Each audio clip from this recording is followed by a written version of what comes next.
Oye, país, buenas noches, buenas noches. Oye, país, yo soy Rudy González. Gracias por su compañía en esta hora. Avanzamos en el mes de febrero. Esta es la semana del amor, la semana de San Valentín. Este viernes se celebra la amistad y el amor.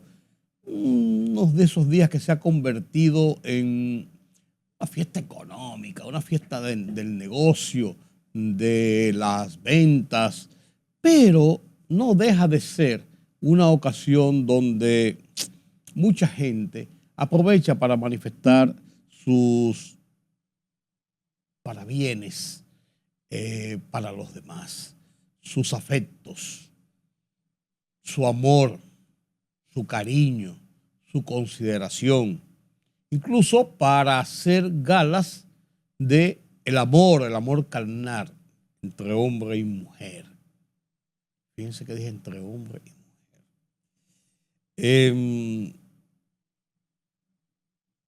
Regalos, fiestas, flores, cenas, buenos deseos. Hay personas que aprovechan la ocasión para pedir la mano de su compañero, de su pareja, de su novio, su novia.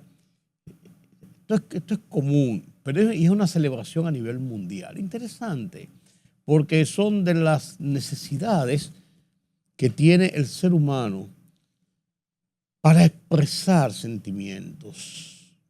Muchas veces la vorágine del día a día nos hace, no insensibles, diría yo, pues sí, más bien a veces apáticos, y no encontramos quizás los momentos para manifestar esas expresiones que siempre serán gratas, que siempre serán bienvenidas, que siempre serán interesantes en la relación de la convivencia humana.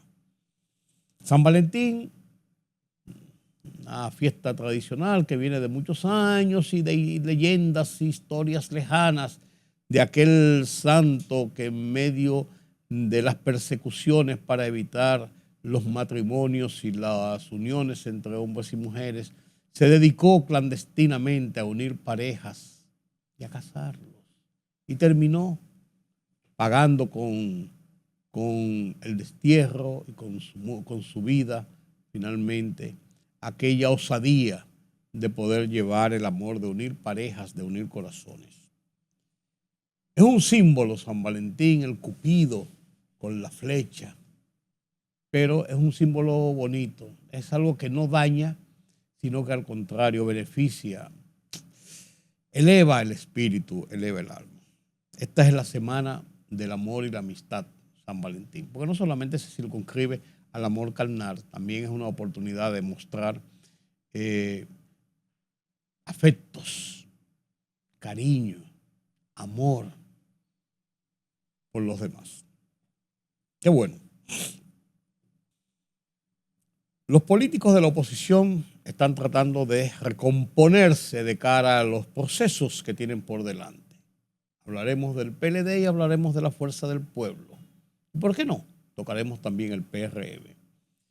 El gobierno se relanza, como se ha estado hablando. La gente entiende que el relanzamiento es simplemente nombrar nuevos funcionarios. No, está reinventándose de algunas formas, y eso es importante porque es una renovación sobre sí mismo y debe redundar siempre en beneficio de la población. Consejo Nacional de la Magistratura, posiblemente la semana que viene ya se ha convocado para la escogencia del nuevo Procurador General de la República y 7 de sus adjuntos. En Ecuador, cara a cara, voto a voto, Danilo Noboa y doña Luisa González. El correísmo versus la derecha.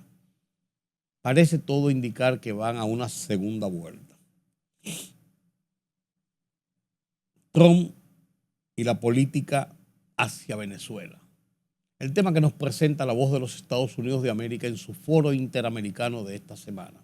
Lo analizaremos después de la pausa.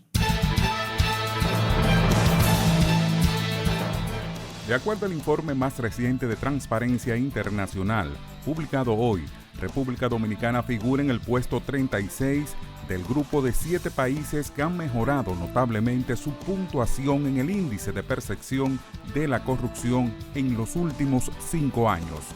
Junto a República Dominicana, los países que han mostrado avances son Costa de Marfil en el lugar 45, Kosovo en el 44, mientras Maldivas en el 38, Moldavia en el 43 y Zambia en el 39. En cambio, hay 13 países que han experimentado un deterioro significativo en sus puntuaciones. El doctor Roberto Rosario, expresidente de la Junta Central Electoral, pedirá al Departamento de Estado de Estados Unidos una relación de los periodistas dominicanos que recibieron fondos de la USAID para atacarlo y denostarlo con diatribas por la sentencia 168-14 sobre la nacionalidad dominicana. Informó que esta semana está cursando una comunicación que ya firmó. Ahí está donde formalmente estoy pidiendo los detalles del impacto que tuvo ese financiamiento en República Dominicana y que sean los datos que hablen, dijo Rosario, entrevistado en el programa Hoy Mismo. Los miembros de la comisión designada por la Junta Central Electoral para elaborar una propuesta de proyecto de ley para regular las candidaturas independientes a partir de la sentencia 0788-24 que emitió el Tribunal Constitucional, aprobaron el cronograma de trabajo, el cual incluye otorgar un plazo a las organizaciones políticas para que depositen ante la Secretaría General sus observaciones, y en otro punto se les convoca a una reunión de trabajo para escuchar sus opiniones.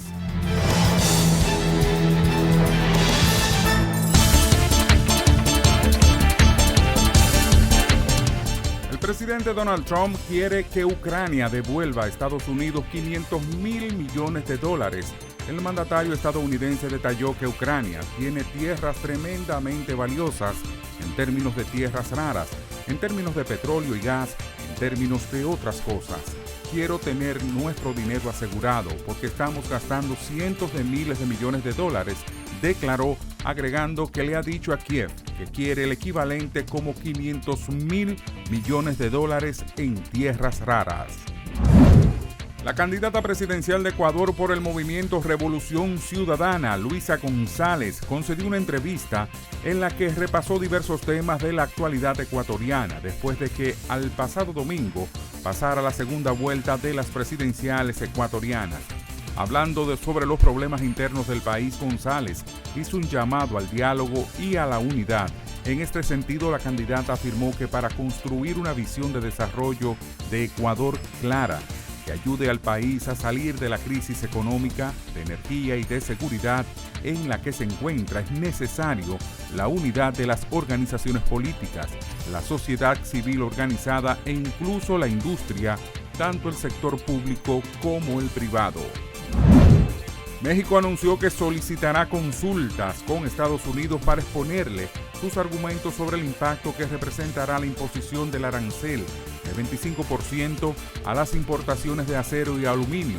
El secretario de Economía, Marcelo Ebrard, señaló a nombre del gobierno mexicano la decisión que tomó la víspera el presidente estadounidense Donald Trump, asegurando que no se justifica esa tarifa, y sostuvo que la medida es muy inusual porque se estaría imponiendo una tarifa a un país al que tú, Estados Unidos, le vendes más acero y aluminio. La libertad solo reside en los estados en los que el pueblo tiene el poder absoluto. Por el respeto a los valores democráticos y la dignidad del pueblo dominicano, El Rumbo de la Tarde, plural, objetivo, comprometido siempre con la verdad. Con Georgie Rodríguez, Rudy González y Ramón Colombo. Los poderosos ya están en el aire.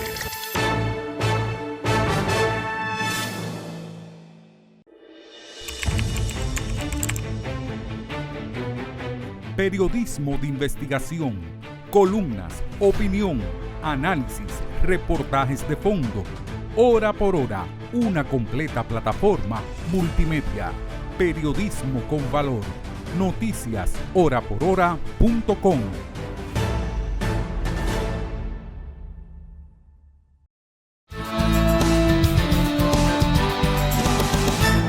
Gracias por continuar con nosotros aquí en Oye País.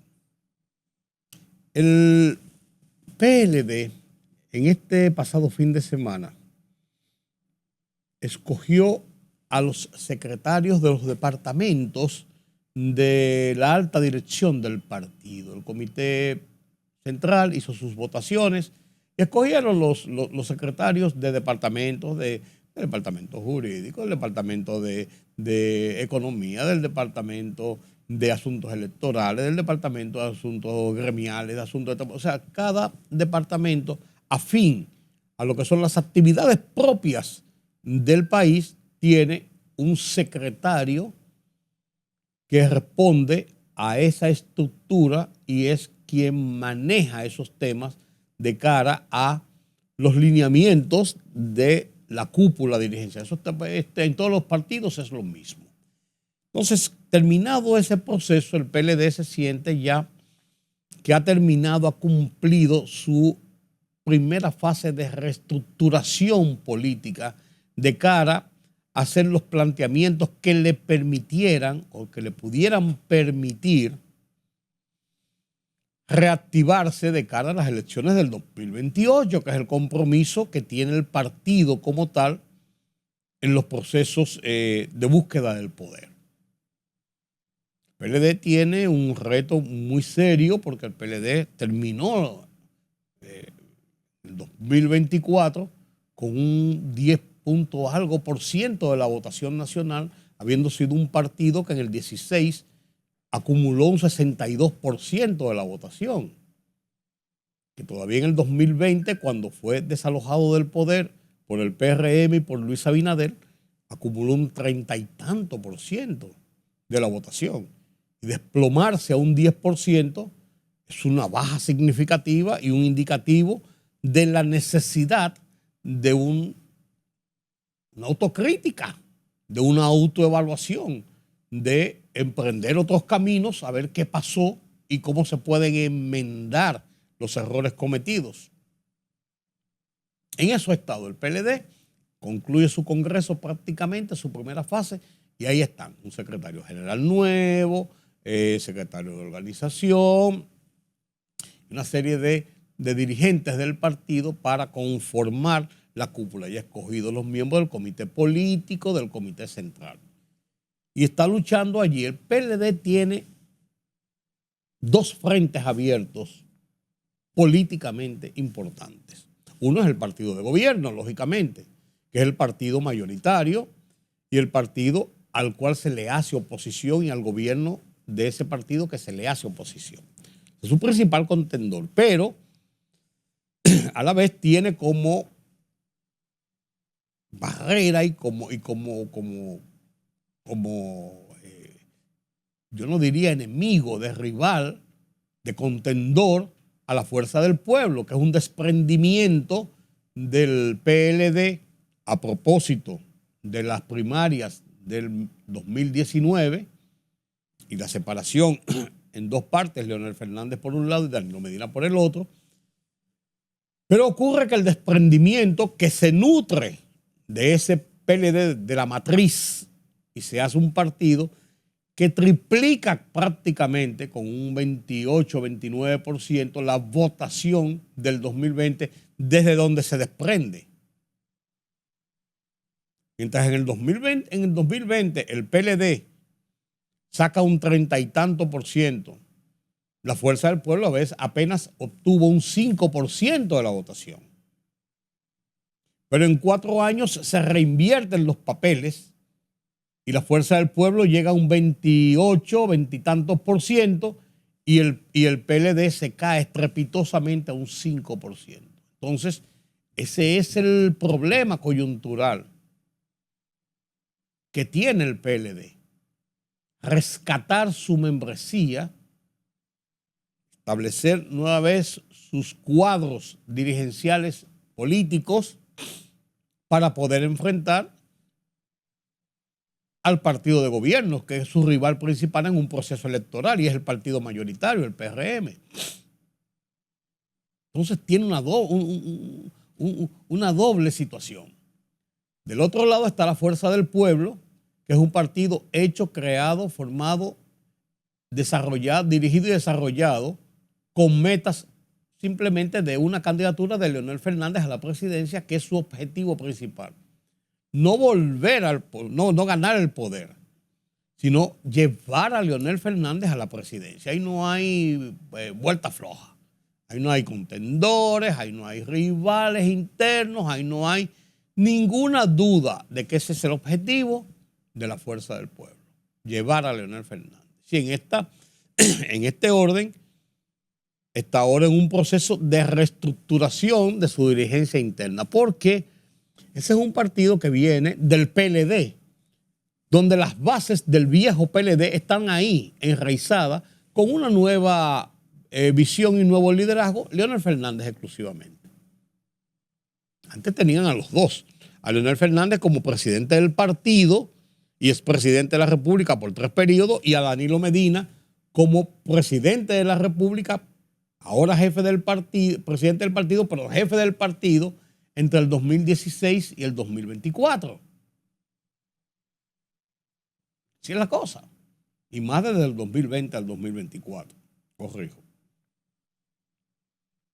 Pero la Fuerza del Pueblo tiene la ventaja de que tiene un posicionamiento de consolidarse o crecer sobre la misma base del PLD. ¿Qué otros sectores apostarían al PLD? Quizás como opción de disputarle el poder al candidato que surja del PRM. Ya veremos. Pero en esa tesitura tiene que reorganizar sus cuadros, porque mucha gente quiere ascender a posiciones del partido, entre ellos lo que se está disputando la Secretaría General del partido. Y en eso se ha abierto una guerra bastante fuerte, porque hay 3 candidatos aspirantes. Ahora, a principios de marzo, se hace la elección, se inicia la discusión para hacerse la elección del secretario general, que sería el vocero oficial, la segunda figura, la figura más hacia afuera y hacia adentro. Dionis Sánchez, ex senador de Independencia, aspira. Aspira también públicamente Franklin Rodríguez, ex senador de San Cristóbal. Y aspira también muchacho Oscar Fernández a la Secretaría General. Pero la dureza de la disputa interna está centrada más bien en Franklin Rodríguez y en Dionis Sánchez. Dionis Sánchez está haciendo una campaña en medios de comunicación. Está haciendo un mediatour, está tirado a la calle el medio, dando declaraciones y fijando posiciones y vendiéndose. Lo mismo está haciendo Franklin. Pero en este interín, que parece haber dividido posiciones a lo interno de la cúpula del partido, porque hay gente que está de acuerdo, ha comenzado a alinearse de un lado y de otro. Y hay gente por demás que quieren que no se meta el jefe, que lo dejen a ellos, y el jefe dice que no, que él ve, no lo ha dicho así en una declaración pública, pero lo dice a lo interno, que esto podía hacerle daño al partido y a su fortaleza como dirigente máximo del partido, donde Leonel habla palabra de Dios en la Fuerza del Pueblo. Y él ha propuesto una salida salomónica. Aunque su gente dice, no, él no ha dicho eso. No, él ha propuesto que sea Peñita, que continúe Peñita, que era el secretario general del PTD, partido que obtuvo, dicen que compró, que obtuvo la Fuerza del Pueblo para poder colarse en las elecciones del 2020, violentando la ley del régimen electoral, porque Leonel Fernández había participado en unas primarias, perdió, no podía participar por otra posición, ni esa ni otra posición en las elecciones del 2020, pero el Tribunal Superior Electoral le dio en una de esas gracias, sí, que vaya, que no importa que viole la ley. Entonces no tenía partido, negoció con el Partido Verde de González Espinosa y de Peñita. Hicieron un lío ahí, a González Espinosa lo expulsaron del partido, A Peñita lo expulsaron de Procomunidad, que también trabajaba junto con González Espinosa, trabajaba con el gobierno. Al final de cuentas, Leonel tuvo su partido, fue por el partido, sacó un 5%. Y por el partido lo convirtieron en una de esas cosas cosméticas que se hacen, de esas negociaciones, en la fuerza del pueblo. Que mucha gente dice que la fuerza del pueblo es LFP, ¿verdad? Leonel Fernández, presidente. Ay, usted a ver, como la gente lucubra, porque tienen hasta cierto punto alguna razón. Pues Leonel ha dicho que a Peñita, que se ha mantenido como secretario general, se le dio esa gracia de secretario general porque él entregó su partido. Entonces, los PLDistas dicen que él no es PLDista. Es de los fupistas, que él no es de la fuerza del pueblo. Él viene de otra corriente, de izquierda, otra cosa, pero que él está ahí como una persona que negoció una posición. Pero Leonel Fernández habría dicho que no se le puede dar una patada a Peñita, que fue el hombre que le abrió las puertas y las posibilidades de estar en el juego político de forma legal. Pero Leonel Fernández lo que quiere es buscar esta fórmula para controlar las fuerzas internas desbocadas en la búsqueda de una posición a lo interno del partido. Entonces están debatiendo en un dime y direte fuerte en la fuerza del pueblo. Leonel terminará controlándolo porque ese partido está hecho a su imagen y semejanza. Y él tiene habilidades para eso. Pero va a crear un sinsabor y va a dejar fisuras, no cabe dudas. Va a dejar su fisurita, va a dejar su grupismo y comienza las tendencias y este tipo de cosas. Que han estado, pero no ha habido la posibilidad ni la situación que permita que afloren, pero están. Esa es la situación política que hay. Mientras tanto, la fuerza del pueblo, la PRM, continúa lidiando con los temas de tener paciencia en el desborde de las aspiraciones presidenciales, toda vez que ya Luis Abinader no será opción el 28 por sus propias palabras y su posición fijada a través de la reforma constitucional. En esta situación, entonces, están desbordados algunos de los aspirantes. Ellos están tratando de contener eso porque esto puede afectar el gobierno. Porque todos están insertados dentro del gobierno, es el partido oficial. Y ahora se ha hablado soterradamente durante los últimos días de que hay una tercera fuerza.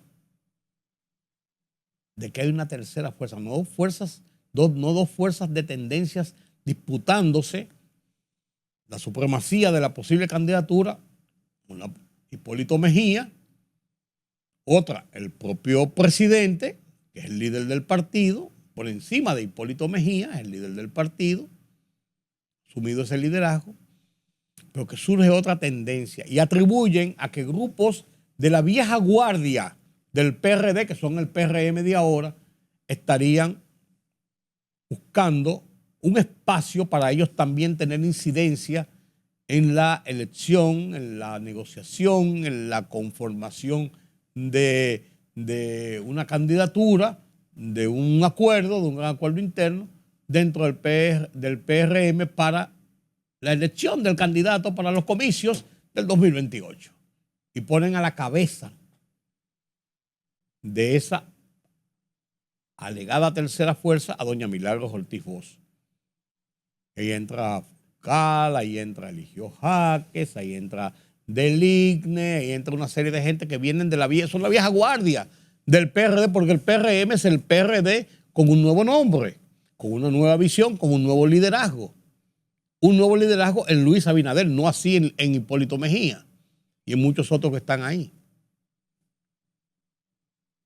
Entonces se está poniendo de lo más interesante el ambiente político. El 2025, que parecía que podía ser un año tranquilo de estructuración, de organización, de preparación para las contiendas internas que se ven venir de cara a la elección de las candidaturas y de las elecciones mismas del 28, parece que va a ser un año de fuerzas y confrontaciones y disputas internas, sin mayores consecuencias en la estructuración, porque habría tiempo de conjurar algunas situaciones que podían producirse y que se ven venir, pero hay que ver dónde el liderazgo realmente de estas fuerzas políticas del país, el partido de gobierno y los dos principales partidos de la oposición, tienen la capacidad para controlar a su gente, bajar los ánimos, bajar la guardia y conducir una nave lo más tranquila posible de cara a esa estructuración de candidaturas y de fórmulas para los comicios del 2028. Esa es la realidad de lo que está pasando. No cabe dudas. Miren, después de lo que pasó al final del año pasado, principalmente con el tema de la reforma constitucional, un año bueno para la estructura de gobierno y del gobierno de Luis Abinader, y para Luis Abinader ganó limpiamente las elecciones de febrero, ganó limpiamente las elecciones de mayo, se consolidó en su liderazgo y en su posicionamiento como presidente de la República, recibió una votación importante y trascendente de renovación de su mandato, afianzó sus dotes de liderazgo dentro del partido y dentro de la nación, no cabe dudas, logró su reforma constitucional de la que había hablado desde que inició el ejercicio del poder en el 2020. No así pudo realizar la reforma fiscal de la que viene hablando a partir del desarrollo del gobierno del 2020 como una acción necesaria para reencauzar económicamente y estructurar económicamente una serie de distorsiones que se tienen en los planes de desarrollo que dirige el gobierno central. Y esto fue duro, fue un revés duro, porque puso todo el hincapié y el esfuerzo en esto y denotó que no hubo el consenso necesario, primero, que no hubo la acción oficial en favor de ese consenso y que por eso fracasó ese esfuerzo. De eso no cabe dudas. Y dentro de esa situación, el gobierno en los últimos 2 meses, noviembre, el mismo diciembre, con todo y el fulgor, el fragor, la emoción de las Navidades, sintió un gobierno en baja. No un gobierno en baja que estuviera tambaleándose el gobierno, ni mucho menos, pero resentido. No se veía el gobierno con el ánimo que había manifestado a lo largo de los 3 años y tantos de gestión. Y así comenzó el año y todo el mundo comenzó a hablar de la necesidad de un relanzamiento del gobierno. Pero la mayoría de la gente cifraba el relanzamiento del gobierno en cambios en el gabinete, cambios en los directores generales. Y eso forma parte quizás de es una arista de lo que puede ser el relanzamiento de una gestión. El presidente tenía otra visión y si bien la semana pasada 28 nombramientos nuevos, varias rotaciones entre unos y otros nombramientos nuevos, movió la mata de la burocracia gubernamental, 4 ministros y 24 directores, funcionarios de diferentes categorías, que pareció el inicio de esa remoción. Pero en el fin de semana, el gobierno lanzó lo que se llama el gobierno contigo, un plan estructurado por Luis Abinader de contactos directos, de visitas, de reuniones puntuales en los lugares donde hay demandas de asistencia del gobierno, principalmente para solucionar problemas. Ahora, con la fuerza del poder, de un control mayor de la realidad del presupuesto nacional, sin que sea parte de una campaña electoral directamente, el presidente Luis Abinader relanza su gobierno de cara a lo que la gente demanda, a la factura social, de las necesidades de las comunidades, de los pueblos, de los barrios, de los sectores, de toda la geografía nacional. Y comenzó aquí en la capital con el gobierno contigo, así se llama. Eso es parte de ese relanzamiento del gobierno. Luis Abinader asume nueva vez el rol que jugó a lo largo de sus primeros años de gestión, de estar día a día en la calle. La gente dándose un baño de pueblo, participando en cualquier tipo de actividad pública, en mangas de camisa. Y hay que entender, y es un gobierno diferente, un tipo de gestión diferente. Y le dio a Luis Abinader la oportunidad de convertirse en un político que no tenía la tradición de estar en las calles, no se veía en las calles, no se conocía en las líderes políticas, en un líder de las calles.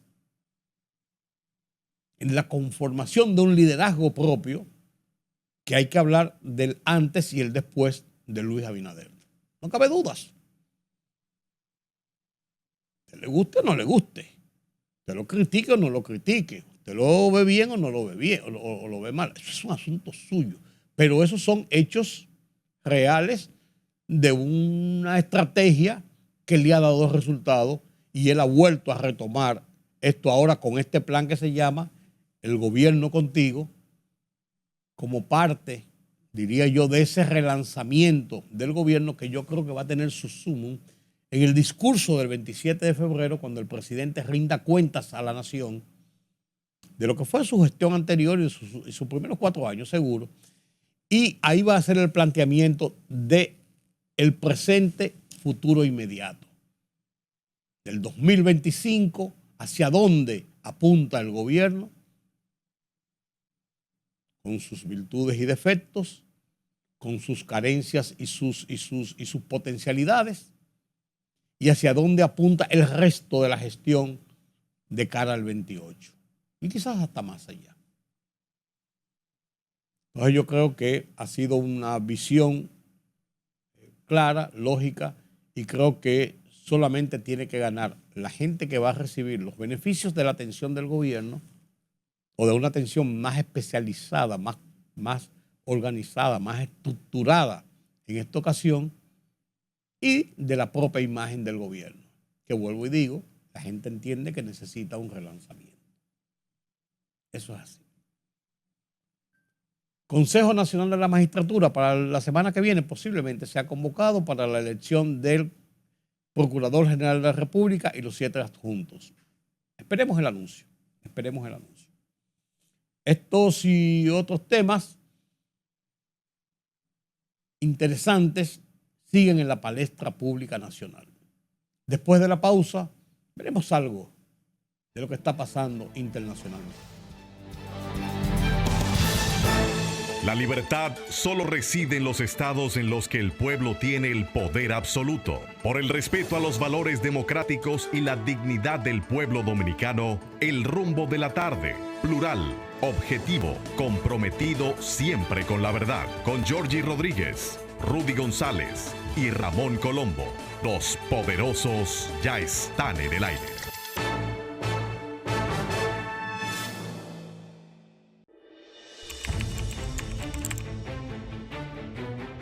Periodismo de investigación, columnas, opinión, análisis, reportajes de fondo. Hora por hora, una completa plataforma multimedia. Periodismo con valor. Noticias horaporhora.com.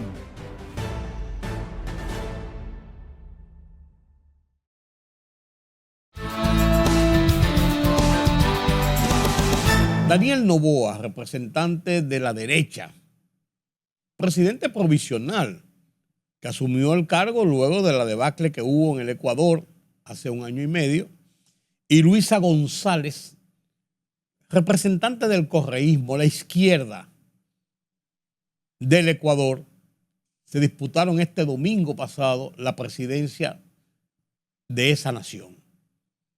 Pero llegaron cabeza con cabeza prácticamente a un empate que ninguno de los dos sobrepasó, según los primeros conteos, el 50+1, y por tanto habrá una segunda vuelta a principios de abril. El Ecuador se ha convertido en una de las naciones más violentas del continente. Después que era un país bastante tranquilo con los problemas del narcotráfico, de algunas situaciones del crimen organizado, de violencia, de buenas a primeras se desbordó. Atentados a candidatos, bombas, desafíos a la autoridad, han tenido que tomar ciudades completas, declarar estado de emergencia, una serie de situaciones, porque la violencia y la inseguridad campea en el Ecuador. En especial en la propia capital, Quito, que está en los Altos, una ciudad entre volcanes, por así decirlo, y la propia Guayaquil, que es una zona costera, la parte baja del Ecuador, más cerca hacia la zona del Perú, de Chile, de Bolivia, más hacia abajo. Entonces habrá una segunda vuelta en Bolivia, en Ecuador. Y habrá una segunda vuelta que puede ser muy prolongado el periodo de esa segunda fase, porque la violencia en que se ha desarrollado la campaña, la incertidumbre, las tensiones, ha sido muy alta. Y con las elecciones, fuera cual fuera el resultado, lógicamente las tensiones tienden a bajar. Pero en este caso no tienden a bajar. Tienden entonces a aumentar ahora. Ya veremos qué pasa con esas tensiones. Mientras tanto, hay mucha atención con la administración Trump y todo esto, los nuevos aranceles, la disputa con México, las advertencias con el caso de Panamá en su momento, de Colombia en su momento, de México en su momento, de las tensiones comerciales con China, con Rusia, que no decir con Canadá. Todo esto después de la visita de Marco Rubio por Centroamérica y República Dominicana, aquí dejó un sabor bastante bueno, positivo la visita. Hay críticas y dimes y diretes. Cuando usted lo pone sobre la mesa, cuáles son la parte negativa y cuál es la parte positiva. Yo creo que se afianzó el estado de relación entre Estados Unidos y República Dominicana. Que si usted es proamericano o es pro-soviético, qué sé yo.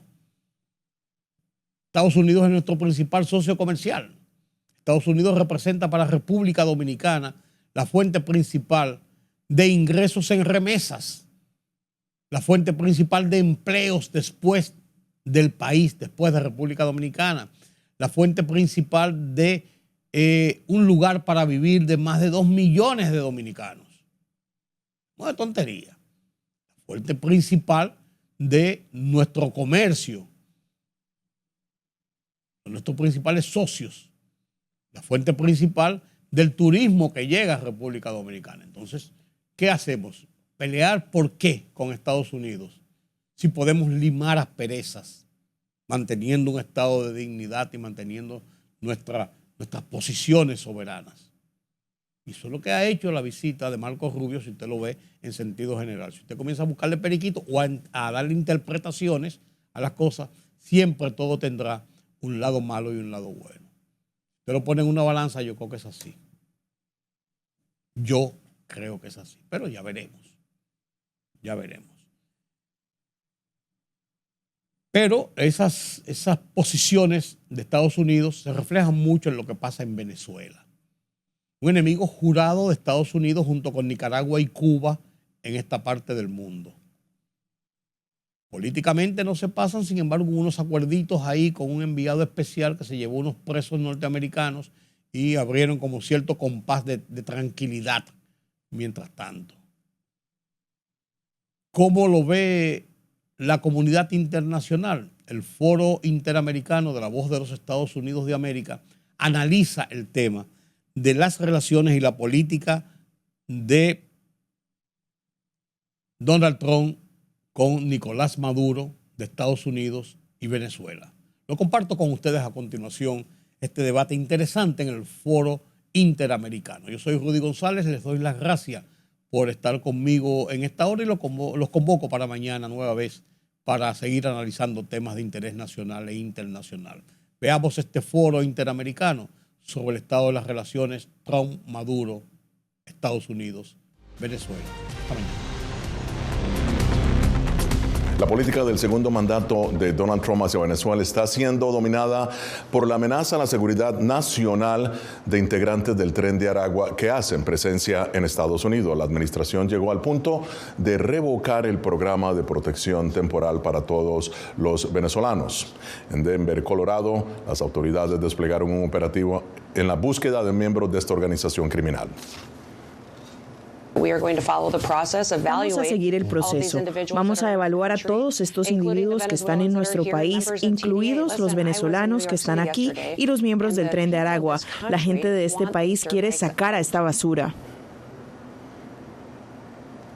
Bien, al tiempo que en la base naval de Guantánamo aterrizaba el primer avión con 10 venezolanos a quienes según la Casa Blanca se les acusa de tener una relación con el Tren de Aragua. Estas son las fotografías reveladas por el Departamento de Seguridad Nacional. Y bien, aunque la oposición venezolana apoya la persecución del Tren de Aragua, sí los tomó por sorpresa que el marco de la estrategia contra esta organización criminal haya sido revocado el TPS, que beneficia a más de 600,000 migrantes venezolanos.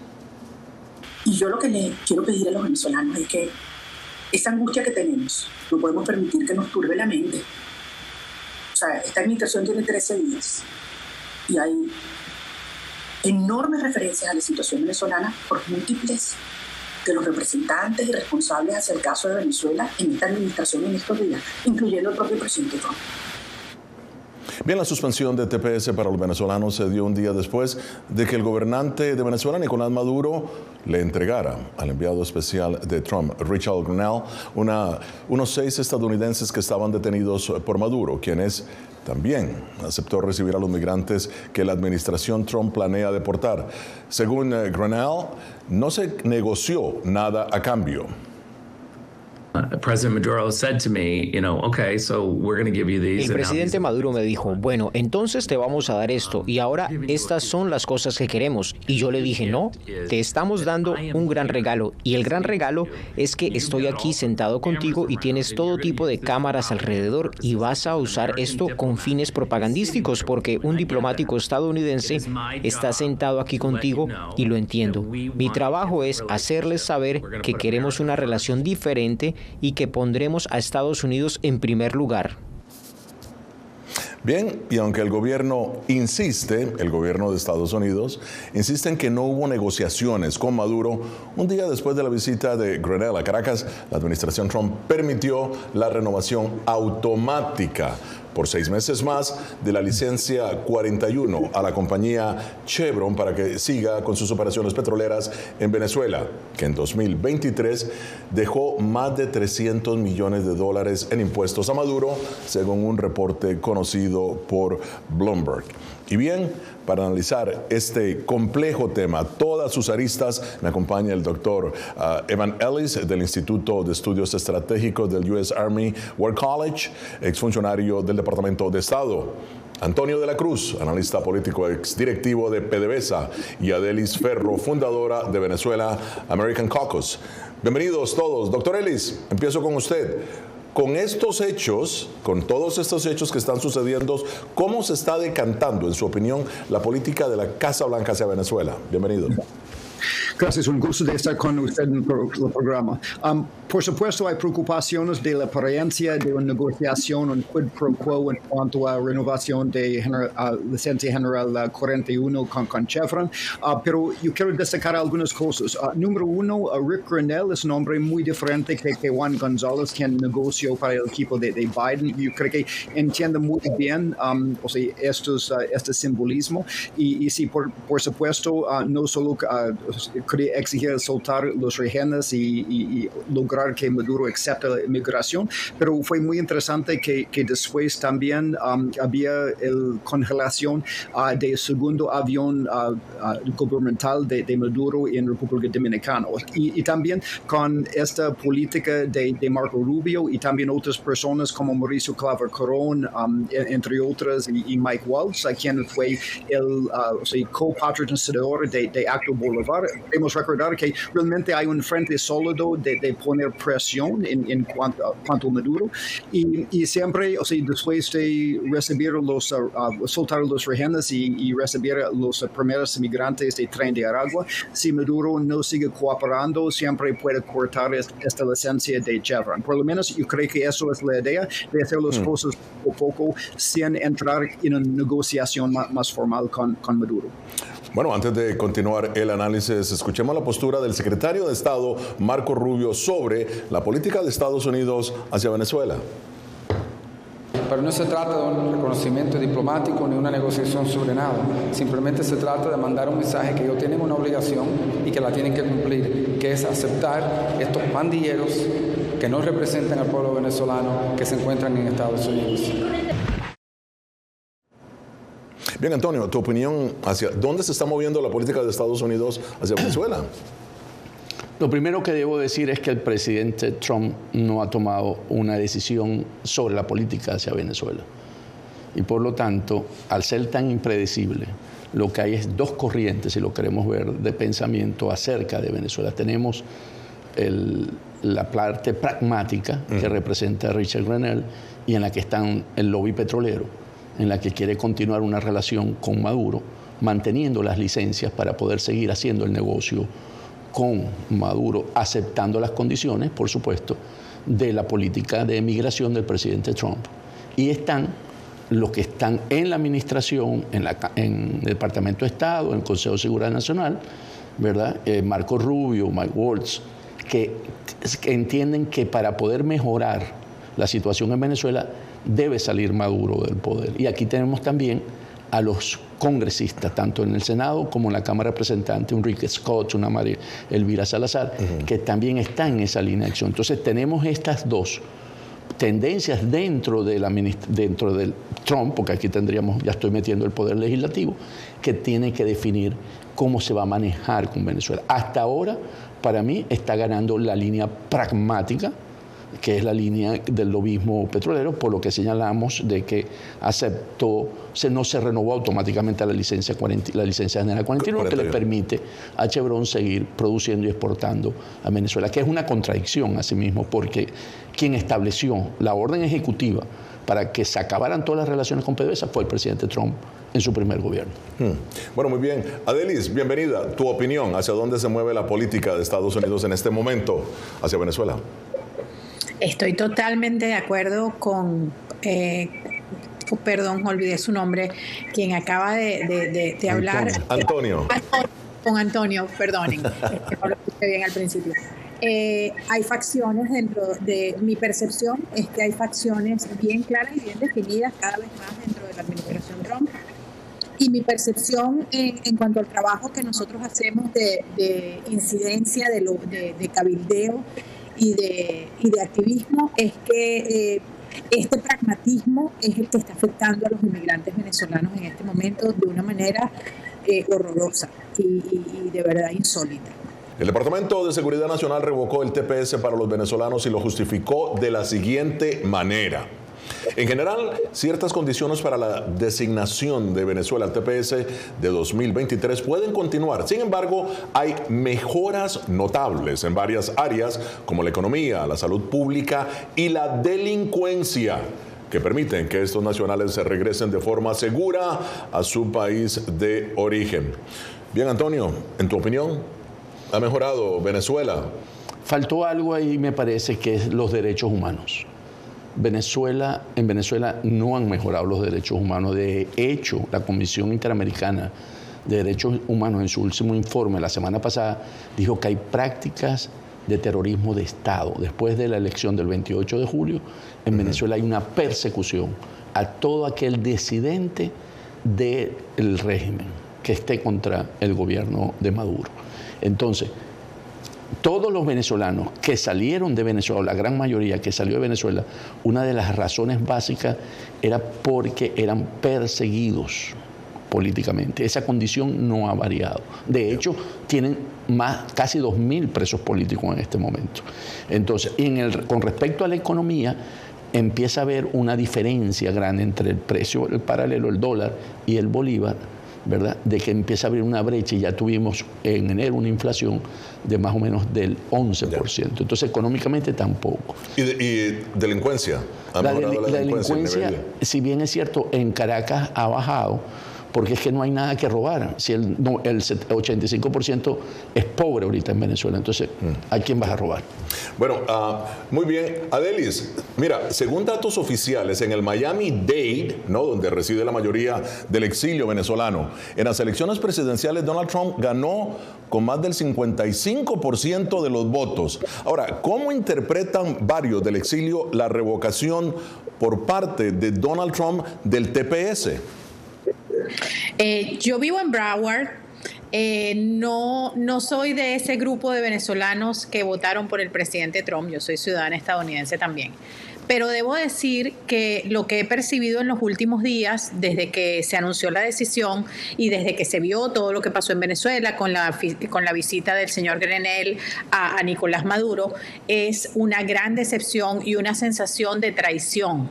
En general la gente está como en shock, se sienten traicionados, los venezolanos se sienten defraudados, porque la verdad es que la sensación general, al menos la narrativa que por muchos meses trató de mantenerse aquí en el sur de la Florida y en Florida y donde quiera que estén los venezolanos y en general los inmigrantes, pero los venezolanos en este caso era, ellos van por los criminales. Ellos van, es solo por la gente que se porta mal, la que comete delitos, los criminales. Bueno, acaban de poner ustedes mismos un video del secretario Marco Rubio, donde dice, ellos tienen que aceptar a los criminales. Los beneficiarios de TPS, los cientos de miles de beneficiarios del TPS que se van a quedar sin estatus y que van a ser sujetos de deportación, ¿son esos criminales? Le preguntaría yo al secretario Rubio. Ahora, porque entonces aquí hay un doble discurso y una falta de coordinación, porque en la noticia del Homeland Security se dice que la decisión de quitarles el TPS a los venezolanos se hace en coordinación con el Departamento de Estado después de analizar la situación de Venezuela. Ahora, entonces, Adelis, perdona, esa frustración, esa traición de la que estás hablando, sin embargo, hay venezolanos estadounidenses que se identifican como republicanos y tienen también una opinión diferente. Veamos. Definitivamente el hecho de que haya organizaciones o no que estén apoyando, hayamos apoyado al presidente Trump, no tiene nada que ver con el hecho de que apoyemos o no una deportación de los venezolanos o una deportación masiva. Simplemente queremos lo mejor para este país porque aquí vivimos nosotros y queremos seguir viviendo en paz. Bueno, muy bien, dos caras de una misma moneda. Ahora voy con usted, doctor Evan Ellis. Aparte del Tren de Aragua, ¿qué otros elementos de seguridad nacional están sobre la mesa en el tema de Venezuela? Bueno, como usted bien dice, por un lado hay este tema de la repatriación de venezolanos, lo que también no solo podría impactar Venezuela, sino otros países como Colombia, porque muchos probablemente no van a regresar a Venezuela, sino muchos quedan en Colombia. Pero aparte de esto, también hay que destacar que la sobrevivencia y los recursos de Maduro también impacta el crimen organizado en la región. O sea, ya Venezuela ahora es un productor y un país tránsito de cocaína y minería ilegal, y esto impacta a los Estados Unidos y Europa. También es un anfitrión de terrorismo, de ELN, del FARC, de Hezbollah. También hay ciertas fuerzas de subversión internacional que ya vienen de Venezuela y madurismo. Y también Venezuela ha servido como un anfitrión de otros rivales de los Estados Unidos, como Irán, como Rusia, como China. Y entonces todo esto que da más poder y seguridad a Venezuela ya impacta a los Estados Unidos a través de esos otros canales. Ahora sí, las conclusiones. Antonio, tus conclusiones. En el momento que estamos viviendo en la que el presidente Trump está tomando muchas decisiones y que son imprevistas, ¿verdad? Impredecibles, perdón. ¿Qué sucede? El caso de Venezuela no está acabado. Él va a tomar una decisión y hay que esperar cómo va a atender las necesidades de Venezuela, porque él ha dicho, no necesito el petróleo de Venezuela. Él entiende lo que significa Maduro para la región y esperemos que el lobby que se está haciendo en la ciudad por parte de todos los que están metidos en el negocio petrolero no sea lo más fuerte posible y tome una decisión que pueda satisfacer la democracia y la libertad en Venezuela. Adelis, tus conclusiones. Yo estoy extremadamente preocupada porque, de hecho, el enviado especial, señor Grenell, dijo que va a regresar a Venezuela. La renovación de esa licencia realmente dice mucho. El levantamiento de sanciones a Conviasa para que los vuelos de Conviasa puedan aterrizar ahora en Estados Unidos. Hoy el New York Times amanece diciendo que dentro de los próximos 30 días empiezan los vuelos de repatriación. El silencio y el cuidado de cada palabra que dice Nicolás Maduro solo indican que hay negociaciones en curso. Ojalá nos equivoquemos y ojalá, como dice Antonio, cambie toda esta perspectiva, pero no pinta bien, ni para los venezolanos en Venezuela, ni para los venezolanos que estamos en Estados Unidos. Doctor Ellis, sus conclusiones. Sí, primero que nada es la tendencia del presidente Trump, su estilo de hacer muchas cosas a la vez, a veces contradictoria y ver qué pasa, y en el fin del día es la fuerza de personalidad del presidente Trump y su énfasis en política doméstica que va a dominar. Pero en el fin también, como dicen mis colegas, a veces hay un impacto en cuanto al poder blando, a la frustración con los Estados Unidos, que es una cosa importante en derecho. Bien, muchísimas gracias a Antonio de la Cruz, a Adelis Ferro y al doctor Evan Ellis. Llegamos así al final de esta edición de Foro de La Voz de América. Nos vemos la próxima semana con el análisis más allá de los titulares. Desde Washington les habló Gonzalo Abarca. Hasta pronto.